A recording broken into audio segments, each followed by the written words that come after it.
It is the 6th for the 12th, 2025. The time is 20 minutes past 8.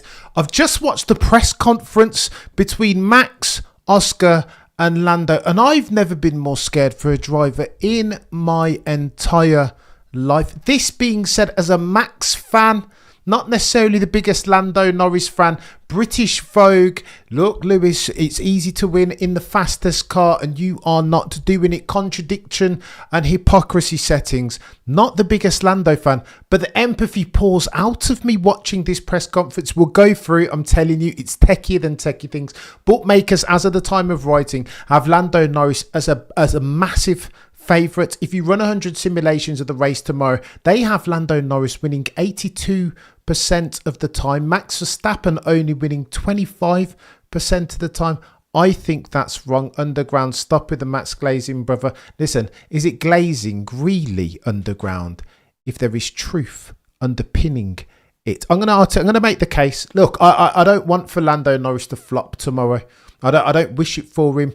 The altar of his mental health and fortitude, I think it means a lot for Lando Norris, much more potentially than Maximilian Verstappen. Max will be all right, win or lose. Of course, I want Max Verstappen to win, 4 soon to be 5-time champion. Of course, but Max will be okay irrespective. He's already got 4. He told us at the press conference today that he's got a gazillion trophies. He knows what his signature looks like. Max Verstappen quits. Listen, we'll go for the context and we'll talk about the press conference. I will play clips and we'll react to it because it's chaos. And this coming from a bod who's watched a gazillion press conferences. Now, press conference winning or losing doesn't necessarily parlay into a victory in the race tomorrow or the championship of the drivers for right. And I get it. But if we're talking about winning the press conference, Max Verstappen won. And it's not even close. Purple sectors all over the board. 10-7s, ladies and gentlemen.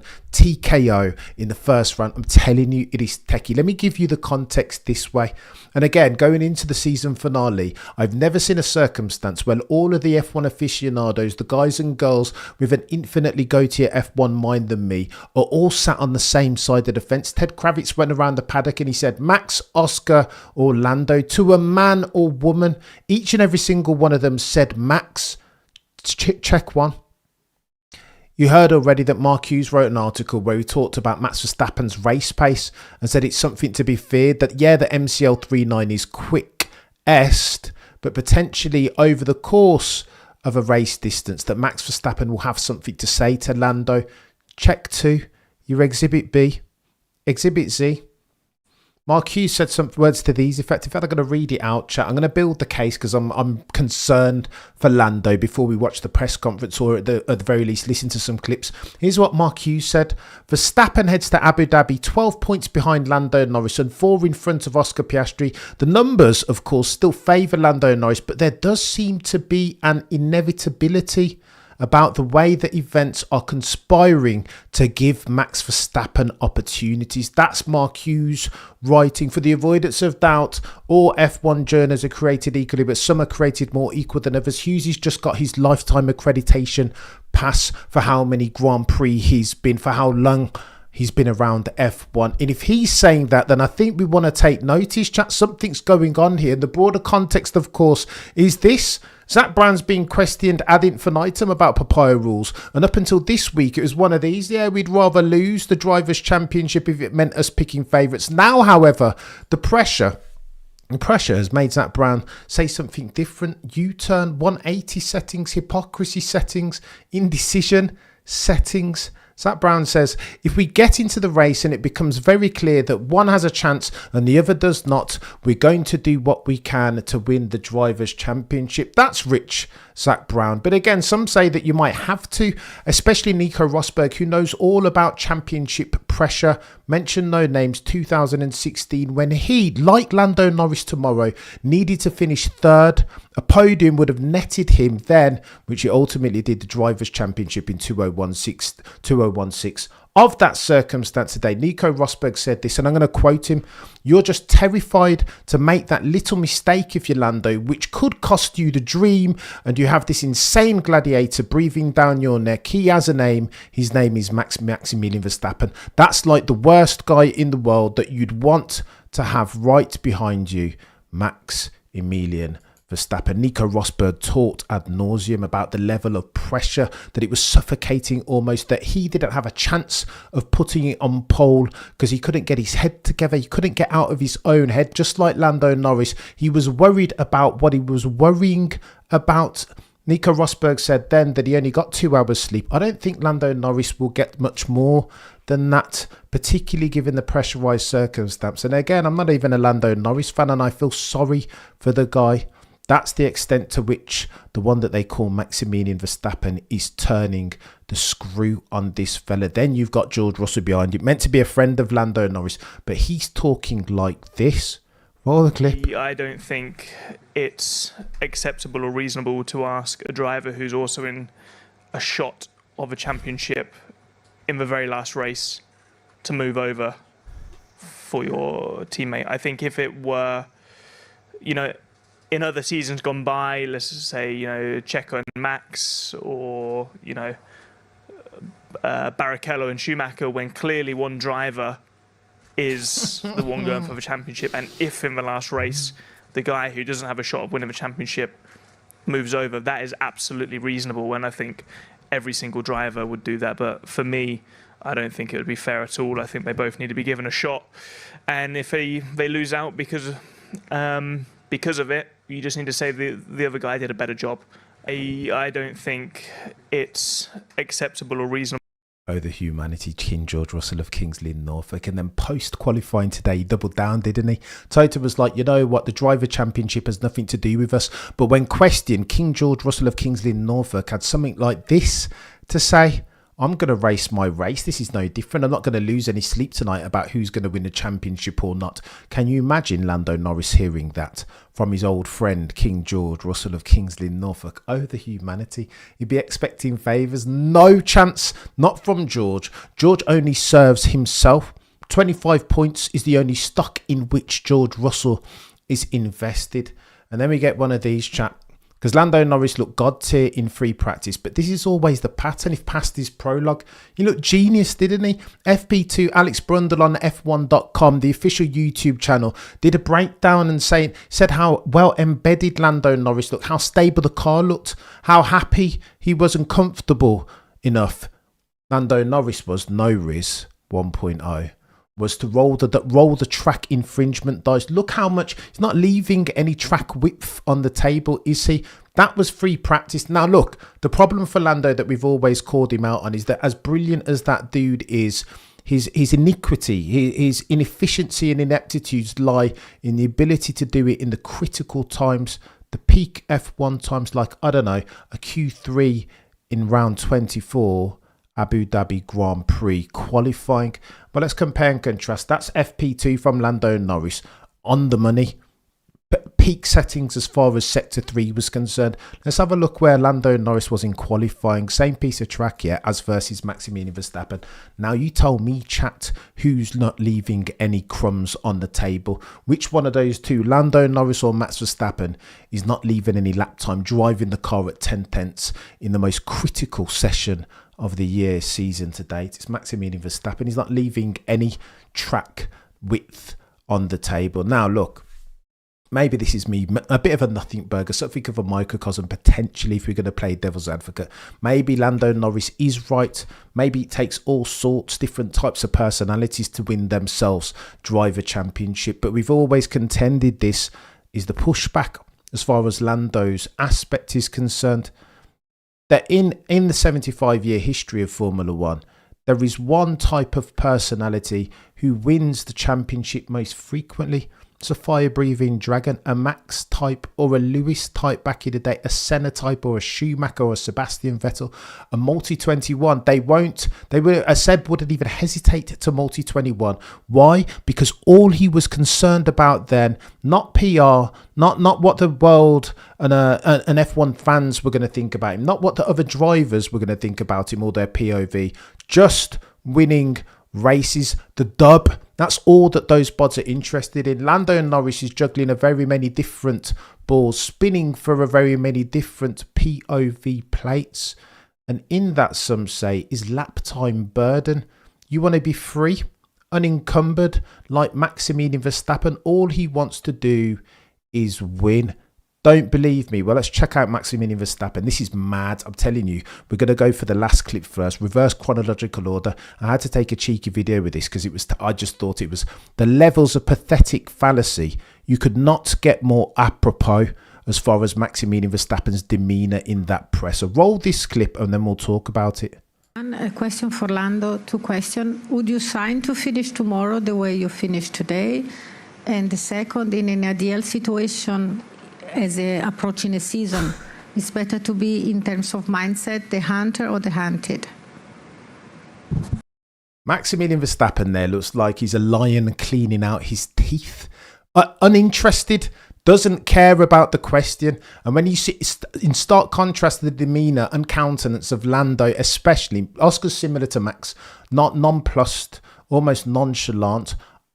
Lando, in stark contrast, uptight, stressed, nervous, and then it drip feeds through to some of their answers. I'm going to pitch these audio bits and bobs, and then we'll talk about it. In fact, let's watch this first before we watch. You could not believe that Maximilian Verstappen starts cleaning his nails. So nonchalant is he going into the 2025 season finale and decider at Abu Dhabi tomorrow. Let's watch this again because it's techie. And a question for Lando, 2 questions. Would you sign to finish tomorrow the way you finished today? And the second, in an ideal situation, as approaching a season, it's better to be, in terms of mindset, the hunter or the hunted? Insane from Max. He cares not like a lion Umarch licking his paws. I am concerned watching this. Now look, Manike is important, says Tilira. Look, this doesn't necessarily translate itself into positive or negative results tomorrow, but if you were going to interpret this as to which one of these bots is confident going into Abu Dhabi 2025, the season decider, then there's only one answer, surely. And then the answers get worse. Max asked about his approach to tomorrow, had this to say. Roll the clip. Race tomorrow, you have your title rivals alongside you and directly behind you. First up, how much are you going to relish this battle tomorrow? Of course, I'm excited. I'm looking forward to it. I'm going to try to win that race, but of course, with that, I still need a little bit of help or luck, to win the championship. But we'll see how that goes tomorrow. Nonplussed, doesn't even care. It's a Sunday drive for Max Verstappen. I'm excited about it. His countenance, his intonation, his vocal cords, no change. This is every day for Max Verstappen. It could never be any more stressful than what he went through in 21. 4 championship, it's in the bag. Max is playing with house money, and it comes across in his answers. Asked next about the strategy. What are you going to do, Max? How are you going to scenario plan? Because lest we forget, you need Lando Norris to finish lower than 3rd, don't you? And again, his answer, it betrays the extent to which this dude does or does not care about tomorrow. It's techie than techie things. Roll this clip. How much will you agonise about the different permutations that you need tonight? In terms of? Just what you need to win the championship. How much will you look into that? To think about that tonight? No, we'll figure it out tomorrow. Oh. Not tonight. All right. We'll see. I mean, it's like talking about strategy. Like, you can talk about it for 1 hour, 2 hours, and then normally after 1 lap you throw it in the bin. So there's a lot that can go well for you, can go against you, and we'll find out tomorrow. Mate, full stop, new paragraph. This dude gives over all I'm getting out from this is that Max Verstappen is super confident, nonchalant. I said he done well to keep it together, not that he was stone cold, but 100% easy G. I think to be fair, if we play the other side of the fence, which is important, balanced games are critical here. Lando, some say, did exactly what he needed to do right. He just didn't need to make a big mistake. Remember, all he needs is 3rd position, but I think it's going to get techier than techie things. Again, it's going to be strategy tomorrow. It's going to be 2016 when Lewis tried to back up Nico Rosberg. It is going to be games, but then here's where it gets techie than techie things. Tom Clarkson trying his best, right, to engage the drivers who are not engaged, especially not Maximilian Verstappen. The permutation is too out of hand, to be honest, as Umanch, but it's never over until the overweight lady sings. Max Verstappen talking about pressure in qualifying, and here's where I felt like he was taunting Lando Norris and Oscar Piastri, their ability or inability to deliver at the times when it matters most, because they had the MCL 3.9. Theirs was the quickest car today, but they couldn't deliver because they lack for that God tier level, that metronomic ability to execute in the times when it matters most. We spoke about this earlier, didn't we? It was as if in the post-quali press conference, Max Verstappen were listening. Here's what he had to say. Qualifying lap from yourself, your final push lap, where does that rank for you sort of all time, and was it close to perfection from yourself? Yeah, it felt really good, and of course there was quite a bit of pressure, of course, of trying to do the best we could. It felt probably similar to like 21 qualifying. I had a really good qualifying here as well. But I like that. I mean, you know, when probably pressure is highest or when you really need to perform, normally I perform because I enjoy that kind of aspect. Yeah, it was nice. I mean, you always try to, of course, do the best possible quali lap. Sometimes it works out a bit better than other times. I think this time it worked out pretty well.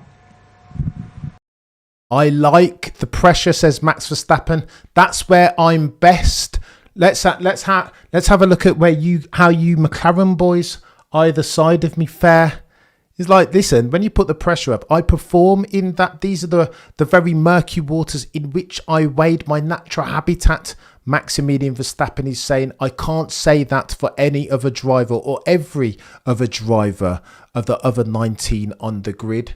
Lando Norris, Oscar Piastri, boys and girls in the Papaya team, slow pit stops, quickest car, nothing doing in Q3. Look like they've got the beating of the world in FP1, 2 and 3, but come the paid sessions in Quali and the race, nowhere to be seen. I'm telling you, I feel anxious vicariously for Lando Norris going into tomorrow.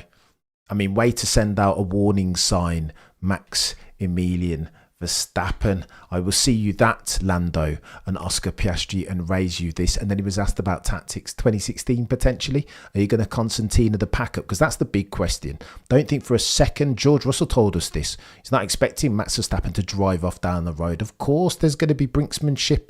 If Max can get into T1 first, he's going to start to back the rest up. And when asked about that in the post-qualifying press conference, here's what Maximilian Verstappen, for some say soon to be 5-time champion, had to say. Phil Duncan, PA. Max, back in 2016 when Lewis was trying to win the title, he tried to back Nico up into the pack so he would fall down a few places. Is that a tactic that you're considering tomorrow and one you might be up for exploiting? And I guess to Lando, you sort of prepared for what might not be a very straightforward race in that respect. Yeah, it was also a different layout. I feel like now you get towed around a lot more around the lap, so it's probably not as easy to do something like that. Cars also, of course, completely different to back then. I felt like it was a lot easier back then to back it up because the tires would overheat a lot when you would get close. I remember even in 2016 in some qualifying laps you couldn't go flat out in sector 1 to keep the tires alive in the last sector, which actually was here, for example. So yeah, it's very different times.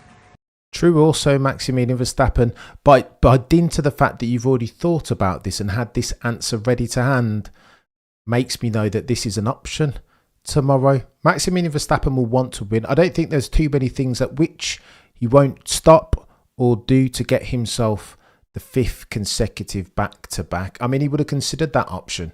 You wouldn't be a racing driver if you hadn't. As lovely a human being as Sir Lewis Hamilton is, he tried to do that in 2016 to Nico Rosberg. Back the pack up, see if there's a cheeky undercut or overcut, see if Tsunoda-san can get involved, or Alonso or George Russell behind Lando Norris and Oscar Piastri. Of course, that's what you got to do, right? If there is advantage in it, you bet your bottom dollar that Maximilian Verstappen will try and sniff it out. And then here's Lando Norris answering a question.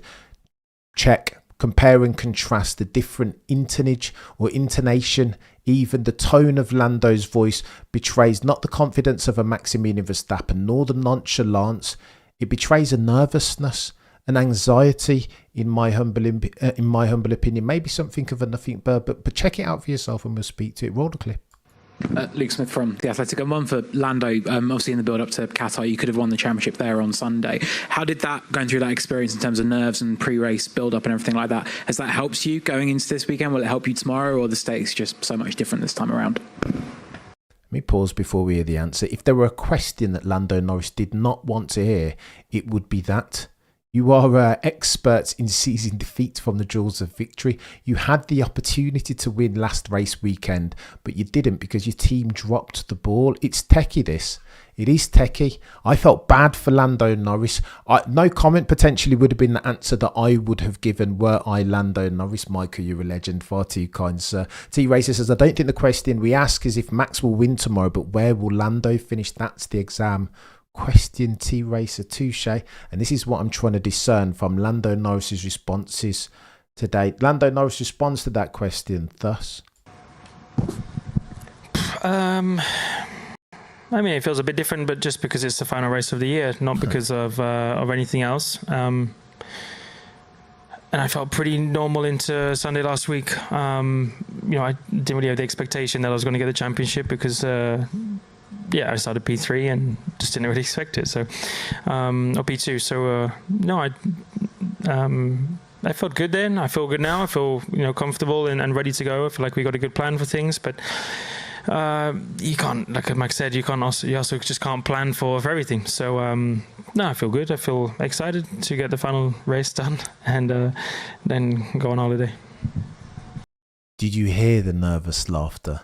Lando doesn't even want to be there. I wouldn't want to be there if I were Lando Norris, with a fire-breathing dragon in Maximilian Verstappen sat alongside me with that plethora. No, the extent of the experience that he brings into battle tomorrow. I'm telling you, I'm nervous for Lando. I'm nervous. He's stuttering. He's mumbling. He's unusually lost for words almost. You can hear him almost searching for the exam answers to these very noddy exam I'm telling you, it's techie for Lando, and I'm worried for the chap. I really don't want, as much as I'd love a Maximilian Verstappen foursome say soon to be 5-time championship win, what I don't want for Lando, man whose mental fortitude has always been called into question, not least by Nico Rosberg, who sees in Lando Norris the inequities and vulnerabilities that he had in himself in 2016 that stopped him from getting over the hurdle. Because of that, I kind of want to see Lando Norris not necessarily win, but at the very least put a good representation of himself. He's a red hot favourite. 82% of the time the odds makers say he should win the championship. 12 points is the lead that he have going into tomorrow. He only needs a podium, but I am concerned for McLaren and more pertinently Lando Norris. Hearing how nervous he is, he will not sleep tonight. 2 or 3 hours max. Nico Rosberg told us as much because that's what he got. And Lando Norris is a mirror image of Nico Rosberg. The anxiety that Nico suffered from then is everything that you can hear on Lando Norris's and in Lando's voice now and see on his countenance. It is written clearly for all to see. Add another slide that I wanted to show you, but it talked about bottling, and I don't want to do that to Lando. I feel like I'd be being a douchebag of an F1 content creator. But again, think about Lando Norris's ineptitudes. What does he struggle with? Starts, race restarts, launch, dialing in the requisite launch RPM off the start, getting your defensive posture out with a George behind him and an Oscar behind him. Now Lando is nervous.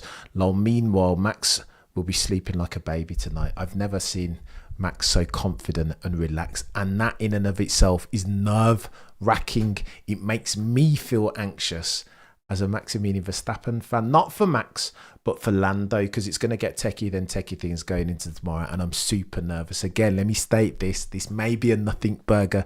Ultimately, confidence, if you 10-7 somebody in a press conference, that doesn't necessarily mean that you're going to nail the race, does it? There are always mistakes in there for all of the three drivers to make. Ultimately, someone's going to go in there and seize the day. But if you were a betting man, chat, on the back of that press conference, hearing the extent of Maximilian Verstappen's confidence and conversely, the extent of Lando Norris's nervousness that's even in his vocal cords, missing words, stuttering, looking down, nervous demeanour. I'm telling you, I am very, very nervous and anxious vicariously with the one that they call Lando Norris. Between now and next time, the prosecution rests. No further questions.